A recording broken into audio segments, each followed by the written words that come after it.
ظاہری نے بیان کیا کہ مجھے انس بن مالک رضی اللہ عنہ نے خبر دی کہ پیر کے روز مسلمان ابو بکر رضی اللہ عنہ کی اقتداء میں فجر کی نماز پڑھ رہے تھے کہ اچانک نبی کریم صلی اللہ علیہ وسلم حضرت عائشہ رضی اللہ عنہا کے حجرے کا پردہ ہٹائے ہوئے دکھائی دیے۔ آپ صلی اللہ علیہ وسلم نے دیکھا کہ صحابہ رضی اللہ عنہم صف باندھے کھڑے ہوئے ہیں۔ یہ دیکھ کر آپ صلی اللہ علیہ وسلم کھل کر مسکرا دیے۔ ابو بکر رضی اللہ عنہ الٹے پاؤں پیچھے ہٹے۔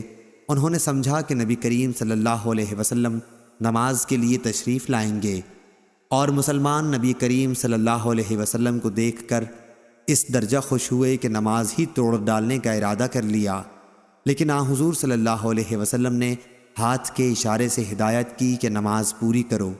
پھر آپ صلی اللہ علیہ وسلم نے پردہ ڈال دیا اور حجرے میں تشریف لے گئے۔ پھر اس دن آپ نے انتقال فرمایا صلی اللہ علیہ وسلم۔ صحیح بخاری حدیث نمبر 1205۔